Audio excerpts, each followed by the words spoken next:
अस्सलाम वालेकुम रहमतुल्लाहि व बरकातुहू। मौजूद नाज़रीन, उम्मीद करते हैं आप खैरियत से होंगे। आज की इस वीडियो में चंद एक गुजारिशात आपके सामने रख रहा हूँ कि अगर आप सऊदी अरबिया में उम्रे के लिए आ रहे हैं, दुनिया के किसी कोने से भी आ रहे हैं, तो इन चीज़ों पे आपने ज़रूर अमल करना है। अगर आप इन चीज़ों का ध्यान नहीं करेंगे तो उम्रे के अंदर आपको बहुत ज़्यादा मुश्किलात और परेशानी का सामना करना पड़ सकता है। सबसे पहली चीज़, जब आप उम्रे का पैकेज ख़रीद रहे हैं किसी भी ट्रैवल एजेंट से, तो आप उससे उस होटल का नाम पूछें जो आपको बुक करके दे रहा है कि कितने दूर और कितनी मसाफत पर ये हमारा होटल है मक्का के अंदर। क्योंकि अक्सर जो एजेंट हैं वो मक्का के अंदर हरम से काफ़ी दूर होटल दे देते हैं, और जिसमें हज और उम्रा करने वाले लोगों को इंतहाई मुश्किलात का शिकार होना पड़ता है। क्योंकि बाज़ लोग फैमिली के साथ होते हैं और बाज़ लोग जो हैं ज़ईफ़ उम्र लोग होते हैं, और उनको होटल तक आने जाने में बहुत परेशानी का सामना करना पड़ता है। तो सबसे पहले कोशिश करें कि आप उससे कहें जी आप हमें उस होटल का नाम बताएं जो होटल आपने हमारे लिए बुक किया है। फिर उसको आप गूगल से जाके चेक कर सकते हैं, और गूगल मैप से भी आप चेक कर सकते हैं कि वो हरम से कितनी मसाफत पर है।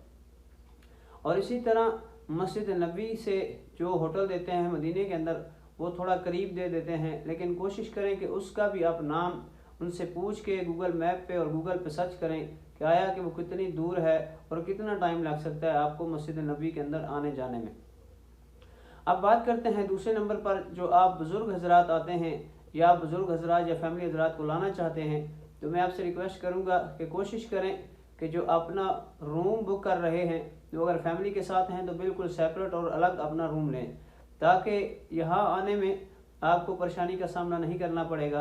क्योंकि अगर एक ही कमरे के अंदर 3 या 4 आदमी हों तो काफ़ी बंदा डिस्टर्ब होता है। अगर आपके साथ फैमिली है तो आप बहुत ज़्यादा परेशानी का सामना आपको करना पड़ता है। इसलिए कोशिश करें कि 2-4 हज़ार रुपये आप ज़्यादा दे दें उसको, लेकिन अपनी फैमिली के लिए या अपने जो करीबी अजीज़ हैं उनके लिए आप अलग रूम लें, ताकि आराम भी आप सुकून से करें और उसके साथ आप हज और उम्रा दोनों आराम और तसल्ली के साथ करें। क्योंकि उम्रा करने के बाद बंदे को बहुत ज़्यादा थकावट हो जाती है। अगर आप आराम सही नहीं कर पाएंगे तो आपकी इबादत में खलल होगा। इसके बाद बात करते हैं कि अगर आप ज़ईफ़ उम्र लोगों को साथ लाना चाह रहे हैं तो कोशिश करें, चाहे आप ग्रुप के अंदर हैं चाहे आप अलग आ रहे हैं या उनको वैसे आप लेके आ रहे हैं, तो आप उनके साथ ही रहिए। ये ना हो कि आप उनको हरम में छोड़ दें और आप कमरे में रहें। इस तरह उनके गुम होने का भी खदशा है और उनको बहुत ज़्यादा परेशानी का सामना करना पड़ता है। अक्सर जो यहाँ पे मैंने देखे हैं कि बुज़ुर्ग लोग होते हैं और पता पूछ रहे होते हैं, ना उनके पास होटल का कोई कार्ड होता है और ना ही उनके पास कोई फ़ोन नंबर होता है। कोशिश करें, अगर आप फैमिली के साथ आ रहे हैं या अपने वालिदैन को या ज़ईफ़ उम्र लोगों को ला रहे हैं यहाँ, तो उनको 3 से 4 नंबर ज़रूर लिख के दे दें जो उनके पास ही रहे। और जब आप यहाँ पहुँचते हैं मक्का में या मदीना में, तो जिस होटल के अंदर आपकी रिहाइश है उसका जो कार्ड है वो आपने लेके रख लेना है। सब हाजियों के पास या उम्रा करने वालों को तो एक कार्ड दे दें ताकि वापसी में उनको आसानी हो। क्योंकि अक्सर जो यहाँ होटल हैं उनके पीछे मुकम्मल नक्शा भी दिया होता है और जो रोड्स वगैरह हैं उनका भी उनके ऊपर नाम लिखा होता है, और मदद करने में जो बहुत ज़्यादा आसानी होती है। चाहे तो पाकिस्तान का नंबर उन्हें दें और उसके साथ लाजमी जो उसका कोड है 0092 जो है उसको 7 नंबर लिख के मेंशन करें। और अगर आपका कोई जानने वाला सऊदी अरबिया में है तो उसका नाम ज़रूर लिखें और व्हाट्सएप का नंबर लिखें, दूसरा लोकल नंबर उस पर ना लिखें। इसके बाद अगर आप बच्चों के साथ आ रहे हैं और आपके साथ फैमिली है तो कोशिश करें कि आप खुद पहले उम्रा कर लें, और उम्रा करने के बाद जब आपका उम्रा अदा हो जाएगा तो फिर आप थोड़ी देर इंतज़ार करें और अपने बच्चों को आप अपने पास बिठाएं और जो फैमिली आपके साथ है उनको आप उम्रा करवा दें। और अगर बरकत के लिए अगर उनको साथ लेना है तो कोशिश करें कि उनको भी ज़्यादा से ज़्यादा अपने साथ रखें, ताकि बच्चे कहीं ना कहीं गुम ना हो जाएं और आपके लिए परेशानी का सामना ना करना पड़े। अब बात करते हैं कि अगर आप उम्रे के लिए आ रहे हैं, चाहे आप पाकिस्तान से आ रहे हैं, बांग्लादेश, इंडिया या दुनिया के किसी कोने से भी आ रहे हैं, तो अगर आपको खुदा न खास्ता कोई मर्ज़ लाहिक है, जैसे ब्लड प्रेशर है, शुगर है या कोई भी एनिमल मर्ज़ है आपको, तो उसकी अद्वियात आप साथ ज़रूर लेके आएँ। कोशिश करें कि पैनाडोल और कोई भी पेन किलर जो है वो आप मेडिसिन साथ रखें। जब आपकी बोर्डिंग हो जाए तो उस वक्त पैनाडोल की एक गोली और पेन किलर की एक खा लें, ताकि जो आसानी का सफ़र है, जो जितना भी सफ़र है आपका वो आसानी के साथ हो जाए और उसके साथ आपकी थकावट ना हो। और जब आप यहाँ पहुँच जाएँ तो फिर उसके बाद थोड़ी देर आराम करें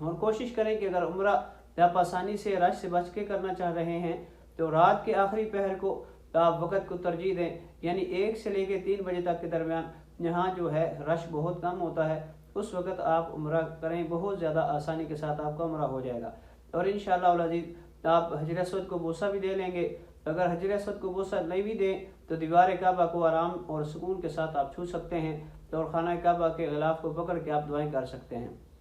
इसके बाद बात करते हैं कि आपने उम्रे के साथ कौन कौन सी चीज़ें लानी हैं। सबसे पहली चीज़ कि आप इहराम 2 लेके आएँ और साथ अपना सरफ और साबुन ज़रूर लेके आएँ, और कोशिश करें कि शैम्पू और दूसरी जो अशिया हैं इस्तेमाल की छोटी छोटी वो भी आप लेके आएँ।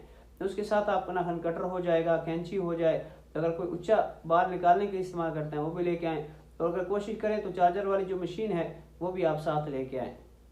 इसके बाद अगर आप चाय के शौकीन हैं तो चाय लाजमी उसके जो बर्तन हैं वो लेके आएँ। अगर इलेक्ट्रिक केटल है आपके पास और खुश्क दूध और पत्ती जो है तो और चीनी साथ ला के आना चाहते हैं तो वो आप ज़रूर लेके आएँ, जब भी आपको ताकि थकावट हो आप आराम सुकून के साथ चाय पी सकते हैं। और जो शूज़ हैं वो नॉर्मल हवाई चप्पलें होती हैं यहाँ पे, वही आप 2 जो है जोड़े उनके लेके आएँ।